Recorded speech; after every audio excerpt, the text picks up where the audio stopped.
Hello, everyone. Welcome back to Tech It's Simple.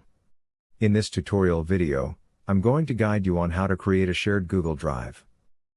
Before getting started, please make sure you have a stable internet connection.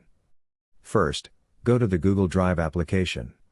Here, you can see I'm already logged into my Google Drive. Suppose this is a folder I want to share. Tap on the three horizontal dots on the right side. Now, you can locate the Share option. Tap on the Share button. Below the Gmail account, you can see Manage Access. Tap on it. Tap on the arrow. As you can see, this folder is restricted. So, choose anyone with a link so that this folder can be accessed by anyone easily.